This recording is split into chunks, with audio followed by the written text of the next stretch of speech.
We're live.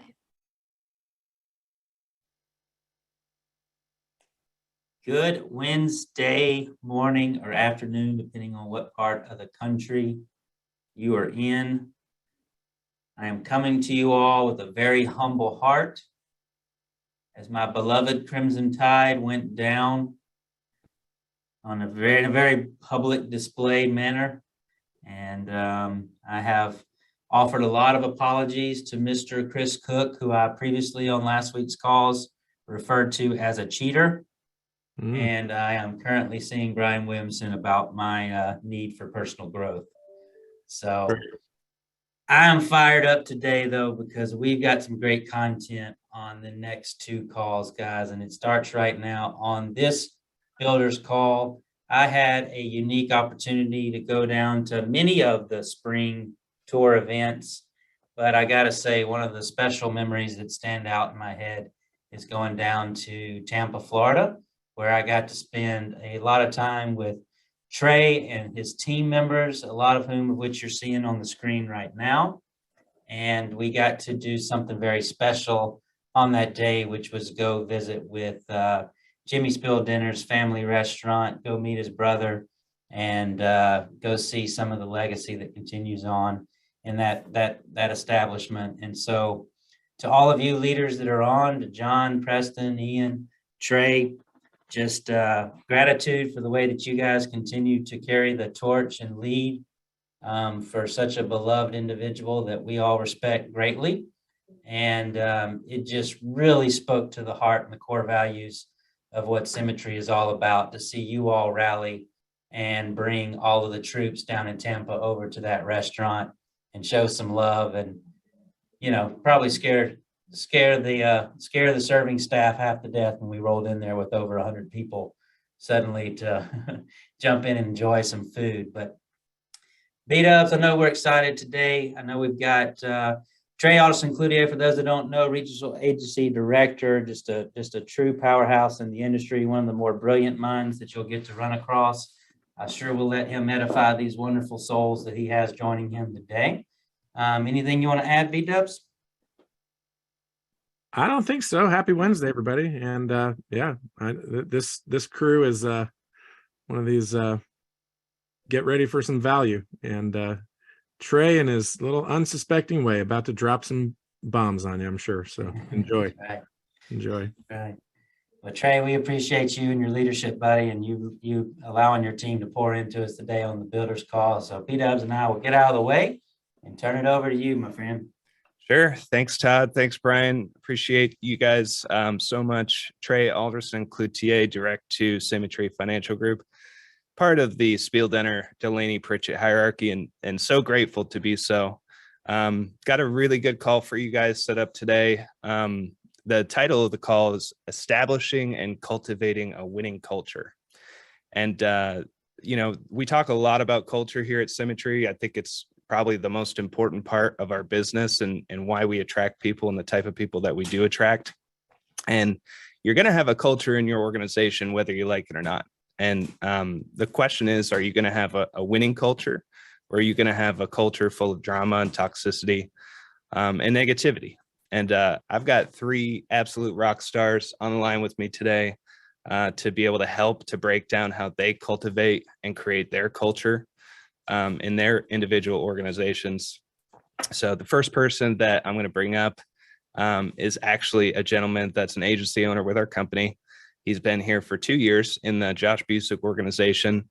Last month just had a record month, 104,000 as a team. Get this, guys, $43,000, 769 in personal production. So he not only is his team crushing it, he's going out there, he's crushing it himself. Something special about this man is he is a do what I do leader. He leads from the front, right? And he truly cares about his people, loves his agents. Preston Semler, talk to us, man. Tell us how you define and shape the culture in your organization. Absolutely. Thanks so much, Trey. First off, Preston Semler, direct to Josh Busick, part of the Alderson-Cloutier, Spiel Dinner, Delaney, Pritchett hierarchy. Just super grateful to be here with this opportunity and be on this call today. And much gratitude to Brandon, Brian, and Casey for not just having a vision 13 years ago, but acting on it. So just couldn't be more grateful to be here. First off, with regards to the culture, you need to really figure out what you want your culture to be within your agency. You know, who are you really looking for in a business partner? And once you've determined that, making sure to recruit to the culture, not to the masses. You know, in the corporate world, we didn't get to choose, you know, who we work with. You know, when building this business, we do. So we should be looking for people who we want to link arms with and build long-term friendships with. Now, you guys probably can't see it, but I have quite a bit of gray hair. And as I get older, I know for a fact I'm going to have more. But I'm not interested in speeding up that process by trying to mold somebody into someone they aren't ready to become. So we want to be in business with people who we're excited about, you know, not just excited about who they are as a person, not necessarily the skills that they have. So, you know, we're looking for people who we genuinely like. And our agency is incredibly close. Many sideline relationships have been developed, and these folks are constantly encouraging one another while they run this race together. But you know, there's two things that we're not going to be able to teach anyone in this business. First off, we can't teach people how to care. And secondly, we can't teach a work ethic. Now, what I have found and what's been poured into me from the beginning is that there's no better way to lead than from the front. So, you know, as Trey mentioned, record month last month for me in personal production. The agency had a record month, which was almost 50% higher than our previous record month. And, you know, none of that would have been possible without folks like Brandon DeHaven, had a record month in personal production on a key leader run. Ryan Hoffman, record month. He's nearly surpassed that this month for another record. Mike Beeler, record month himself. And it just kind of goes to show that, you know, what they say is true: speed of the leader, speed of the team. You know, in the beginning, when we're building a business, it's just us, you know, right? We start out, you know, we go out, we write business. It's, you know, it's our team. It's 100% us. And then we find that first running buddy, and then drop to 70% or 75% of the production is ours. And as we continue to share this opportunity and find other business partners, maybe it drops down to where 50% of the production is from us, and so on and so forth. And it's not that we're doing less, but we've just showed them the way to achieve greater results, and that this is duplicatable. And it's just so important to go out there and be a standard bearer. You know, one of the most important things that we have to be really intentional about to do that is our schedule. And then by managing our schedule, owning our calendar, avoiding having that white space on it. You know, one thing that Brian Delaney always says, if you have white space on your calendar, you might as well write drama in there, right? Because, you know, we find ourselves then reacting to things that appear urgent instead of focusing on what's important. And drama never has and never will become an income producing activity unless you plan on going into show business, right? So, you know, when we own our schedule, it sets the example for our team. You know, being able to set that example on the production side is going to increase belief for everyone. You know, if you stand there and you look around your agency or you look around your team and you can't point out the person who the standard bearer is, or multiple, guess what? It's supposed to be you, and you're missing in action. And, you know, for folks on our team being able to look around, and they can look across at other agencies, they can look on the national leaderboards and see those examples. But how impactful is it for someone brand new to see the impact that you as their mentor, their leader, are providing and the results that you're personally getting, and being able to talk with you on a daily basis? What do you think that does for their confidence? So for me, leading from the front is important, you know, as we kind of circle back to the building side here as well. When you're helping a bunch of families and you're providing a great impact, you're going to have that smoke of battle, you know, that we talk about all the time, which is, it's going to be present not just when you're mentoring your team, but you're going to find yourself having better interviews, better conversations. You know, you're writing your story at the beginning of the week and you get to tell it later in the week. And, you know, for me, the most exciting part about building a team is that the next person that you talk to could be the one who not only changes your business, but changes their own life as well. You know, getting wins for ourselves is exciting. But to me, there's no better feeling than seeing the impact this business can have on one of your teammates. It's just an incredible feeling to have, to see somebody else win. But, you know, we have to be intentional about setting that example.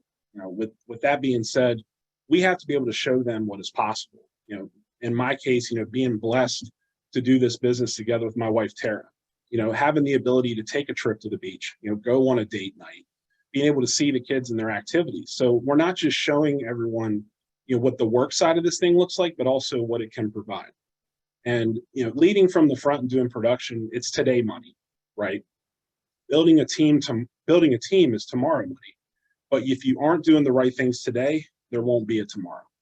So, Trey, that's all I got, Yeah. man. I appreciate the opportunity to be on the call today. Kick No, it back great over to stuff, you. man. I actually remember Jimmy Spieldenner. He used to come down to Tampa probably about once every month or two to run a boot camp. And Jimmy lived up in North Carolina. When he would come down, he would run appointments right before. And this was back in the day when we did paper applications. So he would write his paper applications, on Monday and Tuesday, Wednesday, and then come in on that meeting on Friday and drop them on the table for everybody to see. Right. I mean, there's nothing more impactful to do that, talk about leading from the front. Jimmy taught us that, from the beginning. So Preston, you guys are absolutely crushing it. I don't think it's a coincidence that you had your own personal best month. And then also, several people on your team had their best personal month as well in personal production. I don't think that's a coincidence at all. You raised the lid of those people as you raised the lid of yourself. So grateful to be in business with you, Preston. And thanks again for hopping on the call. All right, let's move on to our next speaker. This gentleman is an agency owner with our company, been here for 4.5 years. And there's two things that you guys should know about this next speaker. Number one, he is probably one of the most optimistic people that I've ever met in my life. Todd was talking earlier about how you just can't come away from a conversation with this individual and not feel better. So that's number one. And then number two is he is just a master connector with almost everybody that he meets. I mean, I like to joke and say, he won his high school popularity contest 2 times over because he knows a lot of people and he gets along with all of them. And he's so good about connecting with people, caring about his people. And he's got some really interesting perspectives for you guys on culture. So I wanted to give the floor over to him, Mr. John Clayton. All right. And thanks for the intro, Trey. Definitely appreciate that. John Clayton, director Jason Mina Hayes, part of the Alderson-Cloutier, Spieldenner, Delaney, Picture Hierarchy. And as Preston mentioned, very humble because we get a chance to be part of this wonderful company. And when we talk about building, that's what we're building, a great company. In order to do that, you're going to take relationships. See, leadership is nothing more than relationships. And leaders understand that before we ask for a hand, we got to reach the heart first. Before we ask them to do anything, they got to be able to connect with you and with your vision and also with the company vision. Because people will not go along with you, they can't get along with you. Now, who want to go on a journey with somebody that you just cannot stand, right? And when we talk about this company, this is a journey. We know this is not an overnight thing. So, you're talking about months, years of working with individuals that you want to get along with. So we need to form a culture of connection. And that's what we try to do in our agency. I remember from day one when Jason invited me to come to a conference. It was in North Carolina, February 2018. And one thing Jason told me, he said, you know what AT&T have to offer you. Come and see what Symmetry have to offer. So he didn't recruit towards the income. He recruited towards the opportunity. Let's see what they got to offer. He made a connection with me, right? So day one, what I did, on the way back from conference, I started calling people and I started inviting them. Not recruiting, I just wanted them to see what I saw from Symmetry. And by doing that, we formed a committee. We had to be very strategic. So instead of us just trying to recruit throughout the states, I live in Memphis. I'm not trying to build in Hawaii or, New York, because I don't plan to go there no time soon, right? So we started building locally here. We started at one market, family, friends, co-workers. And we did that so I could be around people, right? Let's break bread. What is the best way to connect with people? It's eating. Then let's have a cup of coffee. Let's eat something, and then let's talk about, what are your goals? So whenever I do an interview and they're here locally, we need to meet. Whether it's at the office or at Starbucks or Barnes and Nobles, we need to form that connection. All right. Then once we start forming the warm market locally, then we branched out the cold market. These are people who drive Ubers, DoorDash, waiters and waitresses. These ones get paid based on tips. I call it a commission. You provide a service, you gain a tip. So they're already used to providing a service to get money. So I'm looking for these people so I could work with. Once we find them, now we could come together and they can watch as I do. Then they can do as I watch. Then I could do and they can do, and we do this together. And then from there, I do, they do, and then we teach. And that's how we came from 1 + 1 = 4. See, that's the compound effect. And just from 2018, when it was just only Jason and I in Memphis, now you're talking about 4.5 years later, there's been at least about 54 people that has been licensed through this agency here in Memphis. So that's the local market, right? Now, let's just say you want to expand. You want to start going, to your cold market. And once again, if you want to start building like that, at least build in a place where you can get to them every 6 to 8 weeks. So just in case you need to, sit down and just have a meeting, all right? Go meet their family, go meet their friends, go see what their lives are. That's how you start connecting with people. Just this past summer, for the first time ever, my wife and I, we decided to just do a little word tour of just promoting Symmetry. Reason being, because we really enjoy the company. I went to my first winter tour back in Grand Rapids, and I loved it. And I just wanted other people to get the same experience. So at the time, though, in the summertime, people that was on vacations and they had a lot of things going on. I was in the hunting season. I ready to go to the next level. So my wife and I, we started in Memphis, and then we went to Houston, Texas, did a boot camp, went to Nashville, did a boot camp, went to Atlanta. We also went to Harrisburg, Mississippi. See, we did that in order to grow. But not only to grow, but also to connect the people. Because there's no way I could be the best coach or mentor if I have no idea what moves them and what inspires them. So in the beginning, I had to be close to people so that if I'm down, they up. And then when they're down, I'm up. And we form this community of connection. In the beginning, I tell you all, we didn't have an office starting out. So people, I think it was Trey Benton and Antonio Greer and myself, and sometimes Shonda Crawford, would drive to Mississippi and go to Hardee's and have a dial team as we have a biscuit, right? Once it started getting too big for Hardee's, I had to bring it to my house. They started being in my kitchen, in my bedroom, my living room, my pool house, until I outgrew my house and we had to get an office, right? But just having those lasting relationships with people and a connection lets people know that, hey, one, because they're just like clients, they're trying to figure out, one, can I trust you? Do you have my best interest? Or are you just like any other recruiter trying to get an agent? So that's the first thing they're trying to think about. Two, if I like you. As I mentioned before, this is going to be a journey. I need to do this with people I like. And three, if this is a safe place. And we know Symmetry has a safe culture.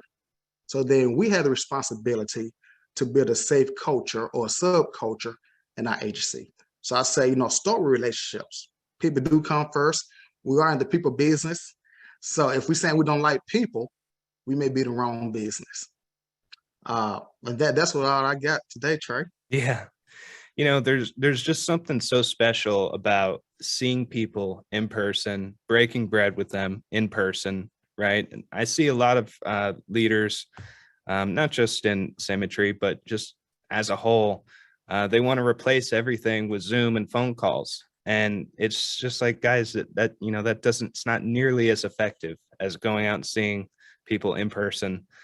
John, you went to 6 cities, this past summer, as an agency owner, right? Like your team's running about 75 to 125 per month on average. right? And I think there's a lot of people that have this scarcity mindset of, oh, I can't travel yet. I can't put the money into that investment. You didn't care. You wanted to go out. You wanted to meet your people. You wanted to break bread.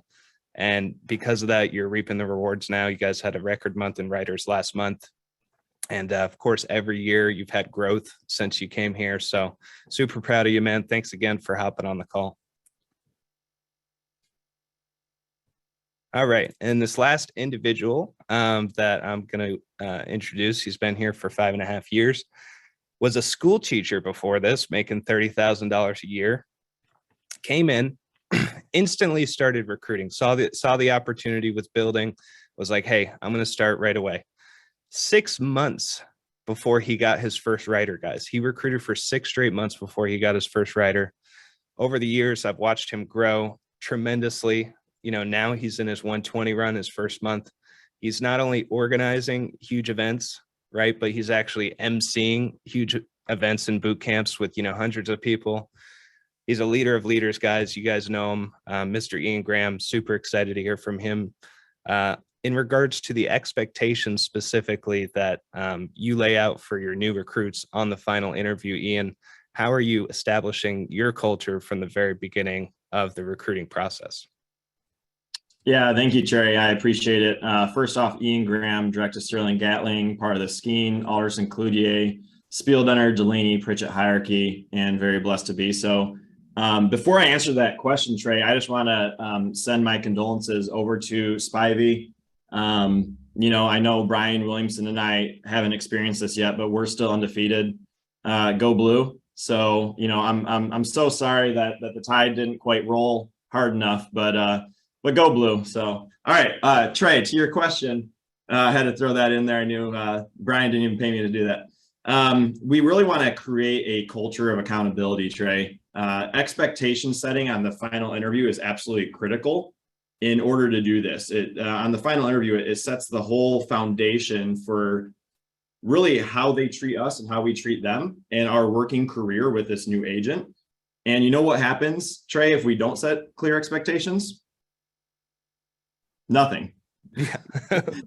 Nothing, right? That's what happens. Nothing happens. We're laughing, but that's the truth. If we don't set those clear expectations, nothing happens. But when we do set clear expectations of what it's going to take to win here, Ashley and Tyler did such an amazing job last week on the Builders Call going over this exact topic. When we set clear expectations of what it takes to win, we become that leader that's worth following. And for the player who we just hired and they place their trust in us, when they sign that contract, they're saying, yeah, I believe in you and your ability to help lead me to success. We're going to help them win. But we have to set those expectations in order to be able to do so. If we fail to execute on this foundation of setting the expectations, we're really, in my mind, Trey, what we're doing is we're treating all these new hires, all these agents, all these people who have put their faith in us, we're treating them like mud. We're throwing them against the wall just to see, hoping that they'll stick. And so we have to be very clear on those. And I know firsthand because I used to do that.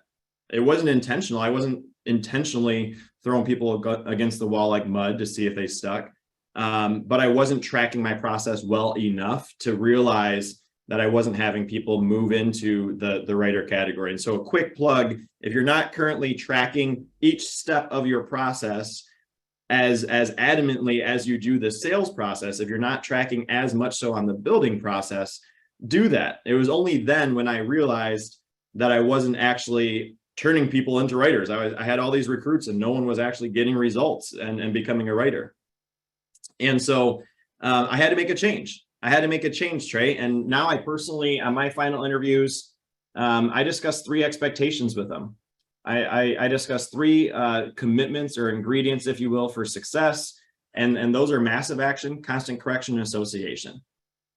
And I simply ask them, Trey, is it okay to have a relationship of accountability around that? Meaning, if we talk about massive action and the need to do 300 or more dials a week, if we talk about the constant correction, reaching out to your mentor for support frequently, that should be daily if we're doing the proper amount of massive action. Plugging in the association piece, plugging into our team calls. We'll see you on those team huddle ups, plugging into the national call, plugging into any live events like our fall blitzes that we have coming up. If y'all aren't registered for the fall blitz or multiple of them, get registered. Associating at conference, these types of ways to associate, and just having that conversation is okay to have that relationship of accountability around that. And Trey, I don't formally even offer someone the position to move forward. I don't send out any contracting. I don't send them out that application in the portal until they've given me their verbal commitment. And it's when, Trey, is there any one of those you're unwilling or unable to do, or can you commit to taking massive action, seeking constant correction, and plugging in and associating as best you can? And when they say, yeah, I can do that, I don't have a problem with those. Great. You know what, Trey, I would love to formally offer the position and move forward and work together. You looking to accept? And they are. Right. And so it's a foundational conversation that then we can draw on. We can go back to that conversation. The rest, it shapes our culture of meaning working together from a coach-player relationship standpoint, because we can go back to that conversation week 1, week 2, week 3, if they're not. I want to be clear, if we don't set clear expectations with them about what it takes to win, we can't get frustrated with them for not doing the work or for showing up to the calls. We can only be frustrated with ourselves. I used to get so frustrated, Trey, when people weren't on the calls or they're not doing the work. And it took me way too long to finally realize, man, this is on me. Let's take extreme ownership of it. It's because I wasn't clear what it takes to win. And if we're not clear up front, once we get into week 1, 2, 3, et cetera, we can't be mad at them if they're not doing the work that we never told them they had to do. However, if we do set clear expectations about what it takes to win, we're able to have a fierce conversation with them early and often when they're not staying accountable to the commitments that they made on that final interview in order to even get offered the position. So we can either have that conversation and tell them, we can either decrease our goals that we talked about to match your level of activity, or we can increase your activity to match those goals we discussed. But we get to choose. Are we going to be a true leader? If we don't have that conversation, that first time that they drop the ball on their end, if they didn't show up to the calls their first week, or they're not doing the activity necessary, if we don't have that conversation, we're dropping the ball. And it's our fault as their so-called leader, because we're actually being unaccountable in that case. Yeah. We're being unaccountable if we don't ask them, or if we don't have that conversation. But when we do have it, and we remind them what it takes to win, we go back through those three components. We've now done our part as the leader. We've stayed accountable. We're placing the ball in their court. So at the end of the day, at the end of our feelings is nothing. At the end of our feelings is nothing, but at the end of a principle is promise. And the principle of accountability leads to the promise that they're going to win, that they're going to succeed here. Because it's impossible not to win. If they do massive action, constant correction, association, they keep doing it week in, week out, consistently, not stop and start, but consistent activity on that for their 90 days, first 90 days, it's impossible not to win. They're going to win. They're operating on principles of success rather than on feelings of struggle in the moment. So it's on us, Trey, and I want to pass it back to you, but I want to just a quick action step, I guess, for you all, or just a quick thought for you all. Will we set the proper expectations for our new agents up front, for our new hires up front, and as a result, see them win and literally change the trajectory of our life?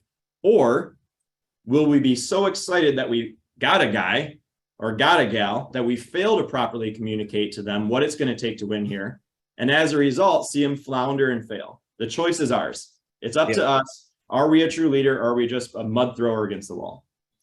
Yeah, and that's so key, and it's so important, because these expectations that you're laying out, they can't be mad at you after if they fail the expectations and they know what they are, they cannot be mad at you when they quit, right? So you're going to have a lot cleaner quitting of people. You're not going to have resentment when people quit. They're going to know, hey, it was on me. I was told to do this. I said I would do it, and I didn't do it. So, it just wasn't for me for whatever reason. I didn't feel like doing it, or I didn't want to put in the work. I didn't feel the calls were valuable enough for me. So that's why, I didn't succeed at Symmetry, and they have to be okay with that. So anyways, thank you, Ian. Thank you, John. Thank you, Preston. You guys absolutely crushed it. Appreciate you guys so much. Brian and Todd, we'll send it back to you. Man, fired up, guys. Appreciate that. Always enjoy hearing from your team, and provide clear takeaways, and the energy we see with within your organization is just phenomenal. And we appreciate you guys pouring in today.